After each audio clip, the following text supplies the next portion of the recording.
Your paycheck shouldn't feel stuck on a slow elevator that never moves. If you want a real raise, here's a practical, repeatable plan you can run in 90 days in the US job market. This isn't magic. It's a focused playbook that lines up market data, your current skills, and a simple negotiation script so you can push your salary higher. First, know your market. Decide the target roles that pay what you want in your area and confirm the range with real sources. Check Glassdoor, LinkedIn Salary, PayScale, and the Bureau of Labor Statistics for regional data. Pick 2 to 3 roles that fit your background and ambitions, and write down a salary band for each one. Then, audit your current value. List the projects where you saved money, boosted revenue, or cut time for your team. Quantify every claim with numbers you can prove. Create a one-page personal value scorecard that you can show in conversations with your boss or a recruiter. Now design a 60-day skill sprint. Choose 1 or 2 in-demand skills that clearly support your target roles. Set a weekly schedule and commit to about 6 to 10 hours of focused practice and project work. Build a small portfolio project that demonstrates the new skills in action and tie it to measurable outcomes. While you're learning, start assembling proof. Document the impact you've had at work in a concise way. Capture before and after metrics, dashboards you built, or problems you solved. Update your resume and LinkedIn profile to reflect the new skills and the results they enable. Next, build visibility and start conversations. Reach out to a few trusted colleagues, mentors, or managers to share your plan and ask for feedback. Do informational interviews with people in the target roles to learn what the job actually requires. If you can, let recruiters know you're exploring a move and open to opportunities. Having external leverage helps, but you also need a negotiation mindset. Prepare a 3-part pitch you can use in a salary discussion. Part 1 is your market data, the salary band for your target role in your region. Part 2 is your value evidence, the concrete impact you've delivered with numbers. Part 3 is the trade-off, what you're willing to adjust if the offer isn't exactly in the band. Practice the negotiation script until it feels natural. Start with a statement that you're excited about the role and the company, then share your market numbers gently. Present the impact you've had with the numbers to back it up. Finally, propose a salary range and a plan for how you'll contribute in the first 90 days to justify the raise. Use the right moment to negotiate. The best time is after you've demonstrated skill growth and completed a significant project, or when you've received a formal offer. If you're currently employed, you can initiate a conversation after you've shown recent wins and have new market data in hand. Build a 2-track plan. Track A is the current employer. Use your value scorecard to request a raise or a promotion based on verifiable results. Track B is the external market. If your current employer can't meet your target, be ready to transition to a role that does, using the message that you're leveraging market realities to guide your career path. A practical habit helps the plan stick. A weekly money and career review. Every Friday, review 2 numbers: what you earned and what you learned that week. Track 1 action you'll take in the coming week to edge closer to your target salary. Use a simple notebook or a note on your phone so it's easy to keep up. Now tie this to money management and wealth-building habits. When your salary nudges up, keep your living costs in check with a simple rule. Save or invest a fixed percentage of every raise. If you add 5% of your income to savings, it compounds. If you add 10%, you're accelerating wealth. The key is consistency, not perfection. Set up an automatic plan for investing. Start with a broad, low-cost index fund or ETF and set up automatic monthly contributions.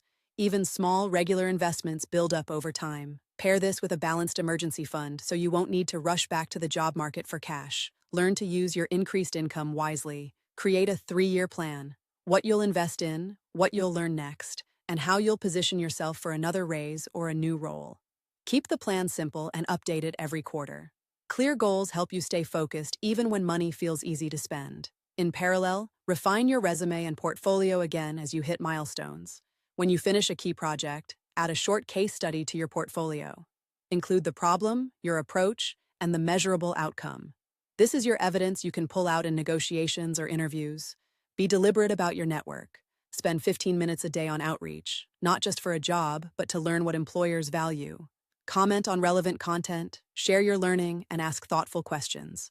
Relationships matter more than random connections. Consider a side move for extra leverage. If your role allows it, a part-time project or freelance gig in your target area can prove you're capable in the new space. It also creates an external offer if you ever need to negotiate from strength. The key is to keep it aligned with your long-term plan. Stay adaptable. The job market shifts, but the core strategy remains the same. Map the market, prove your value, and negotiate from a position of evidence. If a new technology or a new rule changes what pays, adjust your plan quickly. The person who adapts wins more often. A practical 90-day calendar you can steal. In weeks 1 and 2, map the market and audit your value. Weeks 3 to 6, run the skill sprint, build the project, and collect proof. Weeks 7 to 9, reach out to mentors and recruiters and start conversations about next steps. Weeks 10 to 12, practice your negotiation, test offers, and decide on the best path. Here's a simple negotiation template you can use. Start with gratitude and enthusiasm for the role. Then present your market data and your proven impact. Finally, share your target salary range and your plan for contributing in the first 3 months. If the salary isn't adjustable right away, ask for alternatives like a performance review in 90 days or a signing bonus. A note on confidence. Salary talks feel personal, but they're really business conversations. You're presenting information about value and risk. If you come prepared with data and a track record, you'll sound confident even if you feel nervous.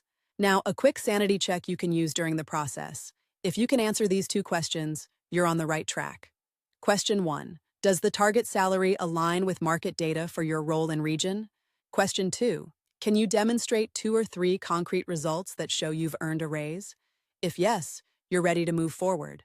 Some people worry about job security when they push for more money.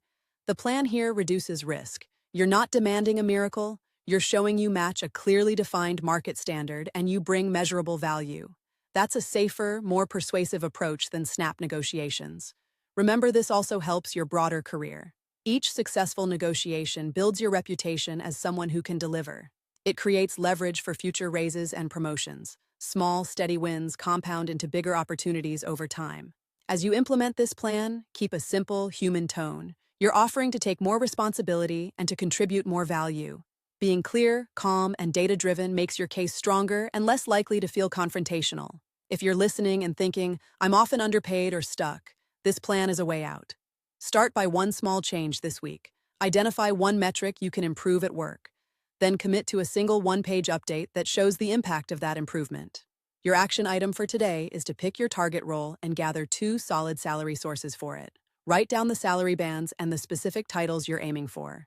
Keep this short and visible so you can review it every week. If you want more structure, you can reuse the same 90-day cycle for different skills or roles. The frame doesn't depend on a single job. It's a habit you can apply every time you want to increase your earnings in the U.S. job market. Finally, remember that the goal isn't just more money. It's more control over your time and choices. A higher salary opens doors to better opportunities, but you must use those doors wisely with smart money habits and ongoing learning. If you found this plan useful, hit the like button to show support. If you want to see more practical career growth strategies, subscribe to this channel. And I'd love to hear your thoughts in the comments. What's your target salary and what's your first step this week?